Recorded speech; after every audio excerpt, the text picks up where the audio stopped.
So say something interesting. And there was all this hype around her with him and how he was with her. For whatever reason, whether it's the NFL, machoism, masculinity. But what it shows, men, there can be an evolution.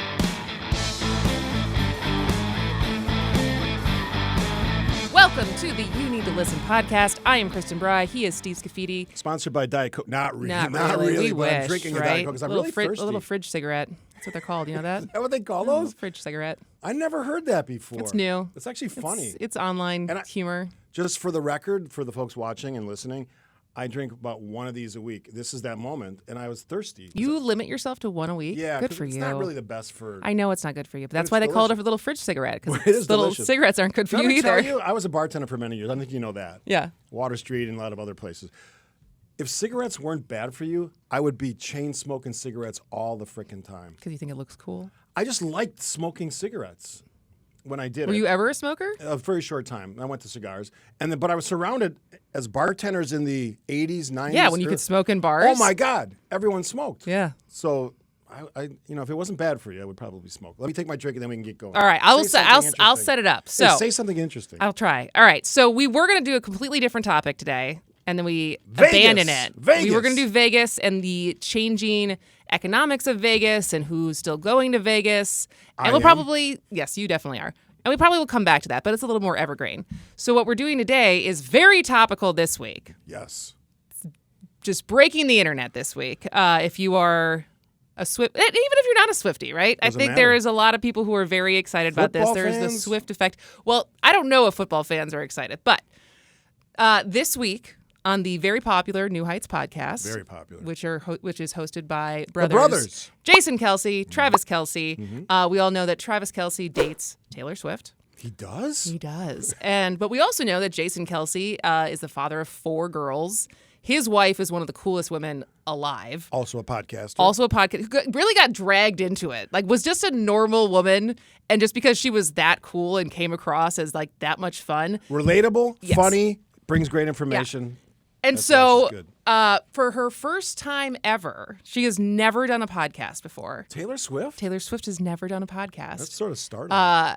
She goes on their podcast and announces her new album that is dropping. I don't even know what the date is, but I think it's later this year. Well, no, they announced the date that it's going to come out, but the name of the album is The Life of a Showgirl. Yeah, it's like a very orange, glittery theme. She was wearing orange lipstick. But I don't want to talk about that. I don't want to talk about the Taylor Swift at all, but I want to talk about, because I don't know if I've ever shared this story before. I didn't dislike Taylor Swift, but I'm not a Swiftie.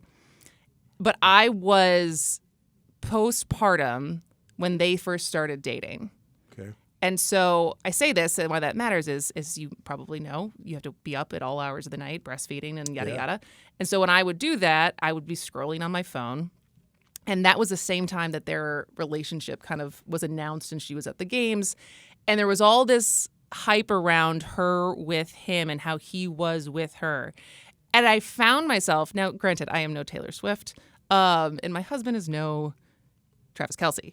But there was something about their dynamic of like how supportive he was of her that reminded me of my marriage and the person that I ended up, like, after a lot of failed relationships, of being with someone who was that secure, who was not threatened at all by my success or my personality or anything. And it's literally only supportive because he has all of his own shit going on. And then I was like, this is good for her. I was just so happy for her because I was so happy for myself that I had finally found that. And so watching this and it's like I feel like these two are I would hope, the poster children of like redefining masculinity. That was a long-winded setup, but here we go. But I mean, you made the case because I think it does demonstrate in the old school sense of football player, the macho dudes who basically disrespected women or didn't even treat them like equals. He's not that. Now, I would say if you went back 10 years with Travis, you might have a different take on things. And it shows. Like Travis in his 20s probably is different than Travis at 35, 36. Yeah, I mean, I was not the same person. Yes, I was not the same person at 25 either. Yeah, because that's part of the maturation process. And she's not young. She's 34 or 35. But what it shows men, and since I'm speaking for that side of the gender game, there can be an evolution. And I think for someone like Travis Kelce to actually be in a serious relationship with somebody who is probably smarter than him. Certainly richer because she's a billionaire now. More famous. More talent. I mean, whatever. Yeah. Criteria. And he's fine with it. He's just happy to be cool a fan. With it. Yeah. So that's sort of the eye opener here. The big story is this guy who's, let's be honest, going to be a Hall of Fame tight end for the Kansas City Chiefs, in the Pro Football Hall of Fame at some point 5 years after he retires. He's living this life now where he's also understanding, which more men need to understand. It doesn't have to be this battle of the sexes. It doesn't have to be this this constant, I earn more than you earn, and the conflict that comes from relationships can actually be mutually satisfying, and you can actually get rewards from that sort of, you're different, but you're part of this great combo. They are displaying on a massive scale. You were showing me before the number of views of this thing already.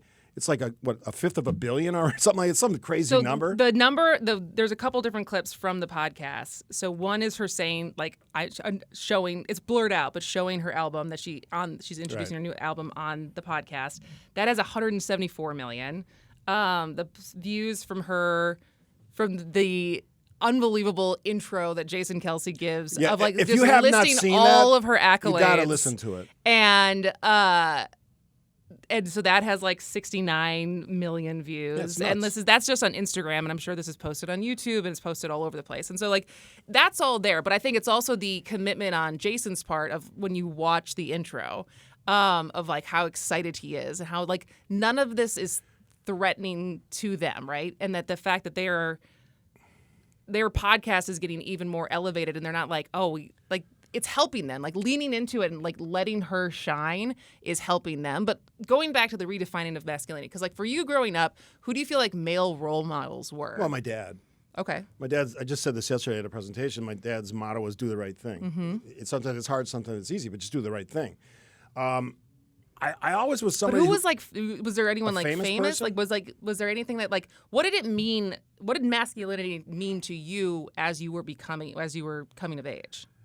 For me, it was my dad. I didn't ever aspire to be a movie star, or didn't really follow movies in that sense. I did watch a lot of TV, and I was more of a guy who was not serious when I was younger, teen years and or college. I was always a great student, had no problem in school, but I never was serious about two things: relationship or necessarily my career. I was still trying to figure it out. So I didn't really have role models at that time, but I also understood through my dad, and I had all brothers, no sisters. So I didn't have a great exposure to women. I guess my dad, even in the way that he fathered us, taught us respect for women, our mom specifically.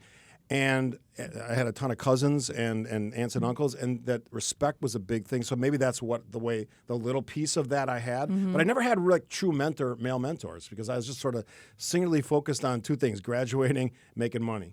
But do you feel because I think right now there's some, I was looking at the Atlanta, I was trying to find the stat, but basically where we're at right now is the amount of misogyny that we're seeing in young men, so under 25, matches 70-year-old men. There is this thing that has shifted, and you want to talk to the manosphere, you want to talk about Andrew Tate and some of these guys, but there is a resurgence of hating women. Yeah. That's popping up in young men, and I feel and we've talked about our favorite, one of our favorite podcasters and everything, Scott Galloway. Yeah. He's on a brigade about this, right? He wrote a book about this of how to redefine masculinity, how to get young men more mentors and not toxic mentors, as far as you need to dominate women. And I am loving this because I feel these two men who no one would ever say they're not masculine, right? No, they're about as masculine as you get, especially. And they're still Jason and they're also bros, right? Yeah. They're not these touchy-feely, kind of more effeminate, in touch with their they're still. I mean, I think they are. That's the thing. It's Travis Kelce has cried on different interviews and stuff like that, but there's nothing about these men that you're I don't want to be like that. Most people want to be that charismatic and that fun and that loving of life, and yet they are also great examples of how to celebrate women, how to appreciate the women in your life, how to provide for your family and stuff. So it's how are we shifting who we show young boys of this is the goal. Now, if you listen to some conservative talk radio, they will say there has been a war on masculinity, a war on men. I don't necessarily buy that. But that's sort of some of the things that Scott Galloway is pointing to. However, that whether it was actually happening in our culture, it was perceived by some men, and now a lot of younger men, that there is this sort of push against masculinity, being a man, being, a strong character. I don't buy into that necessarily because I think you sort of make your life. You don't have to listen to what the culture tells you your life's going to be. You sort of dictate by your decisions. And I think we have a culture now where young men are sort of stepping back and just accepting like that maybe they need to do something to make themselves more viable, whether that's in pursuit of a partner, which is something Scott Galloway talks about a lot. Just making connections with women, if you're a young man, is so important in your life. I've told the story on other podcasts that we've done, and I say it with all seriousness. I wasn't floundering. I was making money, graduated from college, but until Kathy, my wife, stepped into my life, I was not going to be as successful as I am now. Mm-hmm. Because she sort of like gave me in simple sense, what are you doing? She's smarter than me, which sometimes I say all the time. And she's just like, what are you, like, why are you, like, screwing around with that? Why are you the way you are? Yeah. And she, like, refocused me. And maybe to some degree, to take it back to Travis and Taylor, maybe she's refocused him. Here's the interesting thing about that relationship, and correct me if I'm wrong. They're not engaged. They're not engaged. And I haven't heard, other than people talking about them, I haven't heard them ever talk about marriage publicly, right? No. I mean, besides showing up at each other's events, like that's why this is kind of a big step for them. Like at the end of, this is the pop culture side of, but at the end of this summer, like he most recently posted like a carousel of pictures from the off season, and she was featured in a lot of those pictures because they are dating, which was the first time he had posted any pictures of her. She still hasn't posted pictures of him, but hers is like very curated and like very for the music stuff. But like this is the first time you've ever seen them like really interact and do an interview, even though it's not an interview, together. So like this is the most kind of access besides paparazzi pictures and stuff people are seeing of them and how they are together, which is also, I think, again, like Taylor Swift is a couple years younger than me. She's been very public about her trials and tribulations with her relationships. She's written multiple award-winning albums about it. And so her fans are rooting for her for this to be it, right? And I think, and I even not as a Swiftie, but as someone who's like a similar age who found my person around the same age she has found him, like I am also rooting for her because I'm like, this is like, you deserve to have someone who supports you this much and is happy to take a back seat to you and is just happy to be there. So what do you make of, and I've heard about this, I haven't listened to too much, and I've heard a little bit of it, the sort of the sports bros take on the fact that this is bad for football and all the attention. It's sort of what happened when she started showing up at Chiefs games, right? Well, she says that in her intro. She goes, there's one thing that the sports guys really want more of, which is me on their screen. Which I love the fact. Again, she's so smart that she plays with that.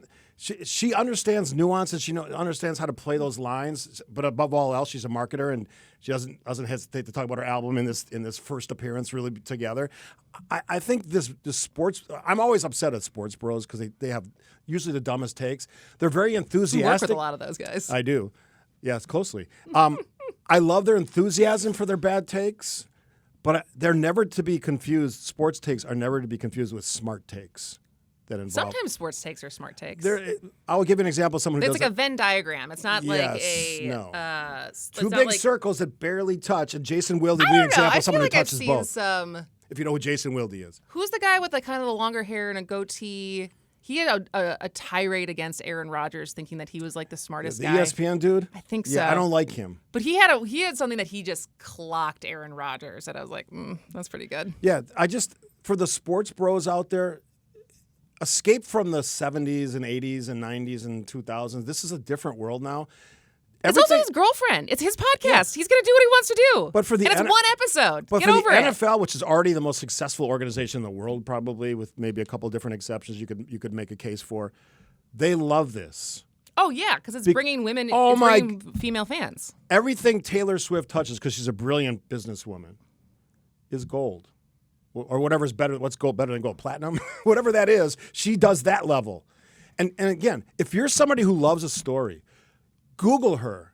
because she played like county fairs when she was in her teens with like 3 people in the audience playing her guitar.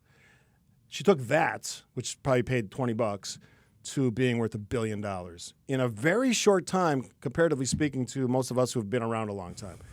So yes, I'm jealous of her money. But that is a story worth following. So all the sports bros out there, look at that part of this. And I'm a father of 2 younger women. They're, well, not that young anymore, 38 and 36. Extremely proud of them. They are examples of what you can do. You can be independent. You can be strong-willed. You can say to your husbands, you're not always right. And I hear this all the time when I'm with them. They understand that dynamic. And these 2, Taylor and Travis, have sort of perfected it, at least at this early stage, because they're not engaged yet, and said, we can complement each other.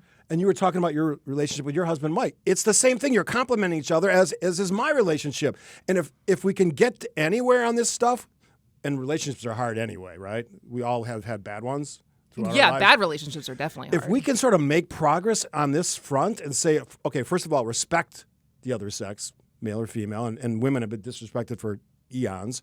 Respect them, but to appreciate they will bring something to the party that you don't have. And that makes you, if you accept it, better.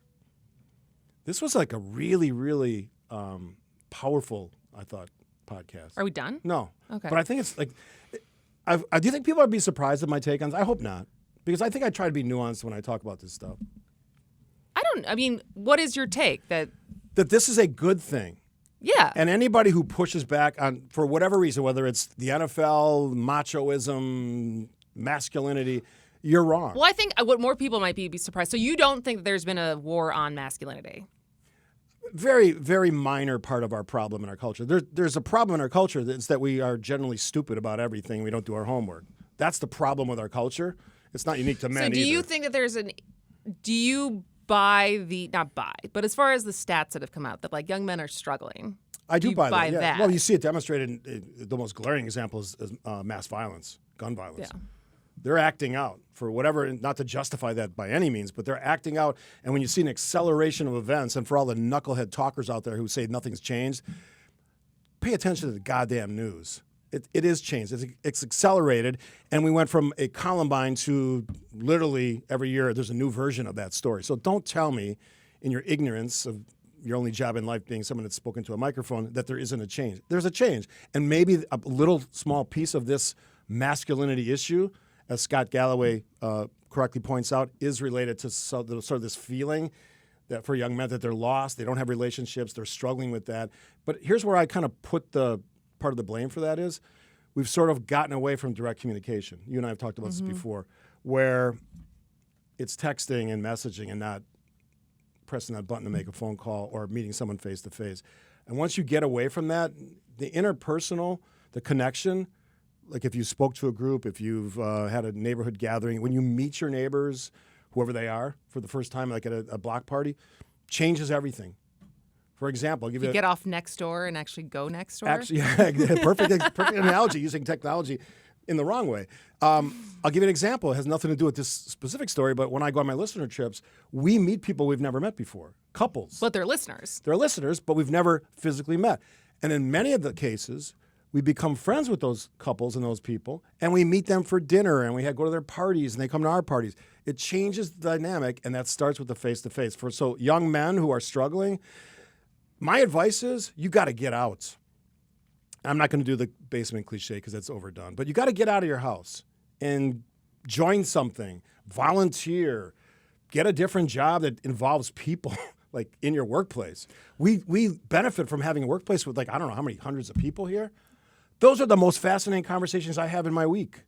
These people, young to old, are awesome, including you. Yeah, sometimes. But I guess coming back to the I'm trying to focus on the masculinity part of this and the fact that it feels like if these stats are really clocking the trend, and you see there's also the conversations around how politically divided young men and women are right now, the most that they've been, because young women are getting further left, although there is a movement to pull them through MAHA and through trad wife stuff and getting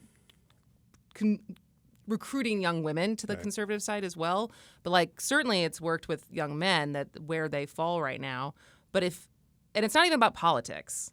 Like, that's not, it's not about voting for Trump or voting for Democrats or anything. It's more about, like, the evolution of relationships, because I will die on the hill that having a balanced relationship is a happier one. Yeah.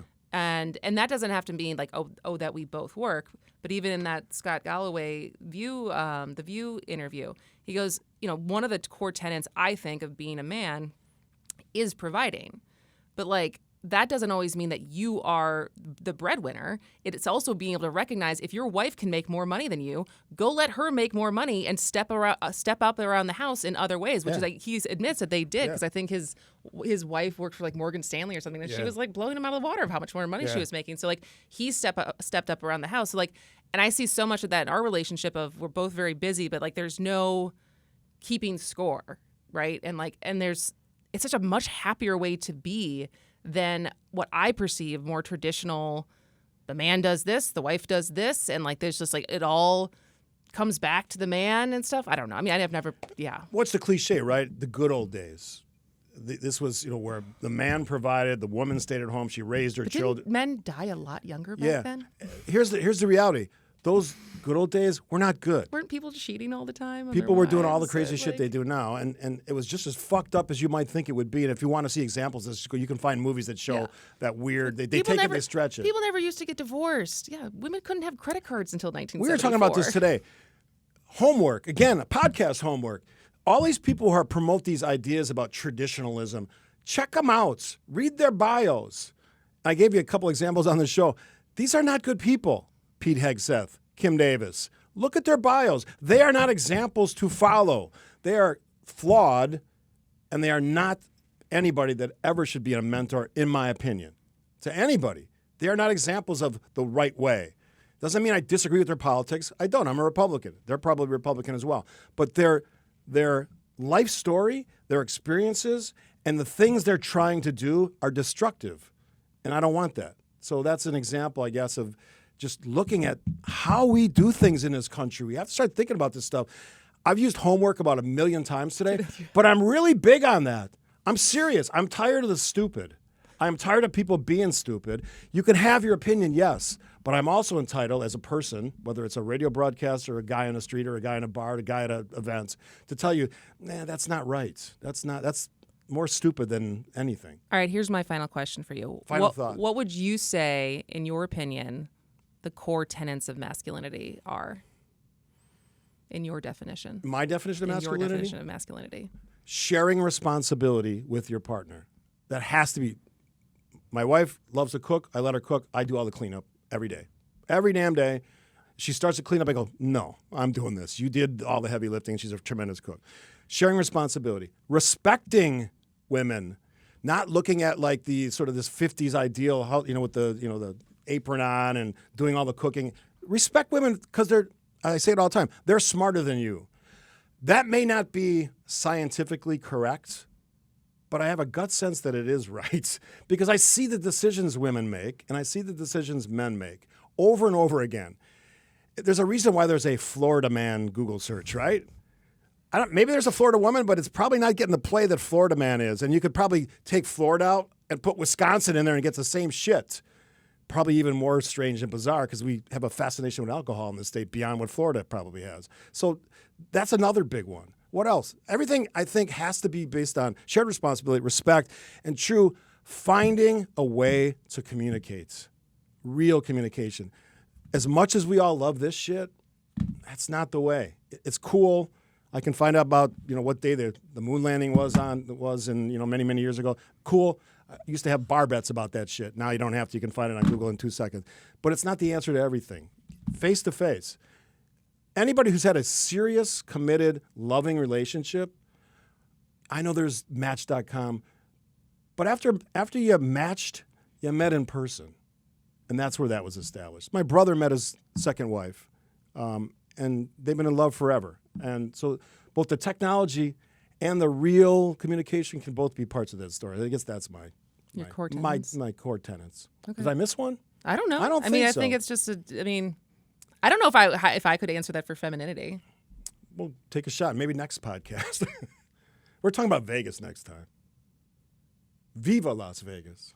That's actually a good challenge for me to try to think you about should. what. So I gave you homework. What do I think defines femininity? Did I tell you somebody sent me an email after the show today? How dare you give me homework? I'm like, F you. I'm giving you serious? homework. Yeah, I guess. I don't know. They know I'm they don't giving have you goddamn to do it, homework. right? We're going to have to censor this. You might have to censor it. It's almost too much. We might have exceeded our limit for the F word. Did you say it at all? I think I said every one of them. Damn it. You might have. All right. Any closing thoughts on masculinity, Taylor Swift or Travis Love their Kelce? example, but love the fact that we can talk about this. And this wasn't our topic, but we said, you know what? This is important stuff because people always ask us, how can we shape the future and not just talk about it? But, okay, here's a direct example of how this could work. So if you're a creepy guy who's living in his parents' basements, I said I wouldn't say it, but I did, start to look at this relationship in a different way. Women aren't the enemy. They're not. They can be a lot of fun, and they definitely are smarter than men.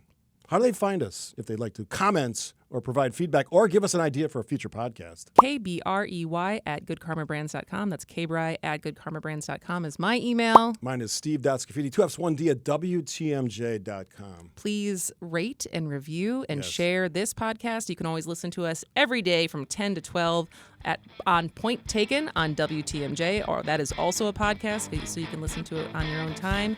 And we'll be back in 2 weeks. 2 weeks. And she doesn't drive me nuts. I actually like Kristin. Look at that.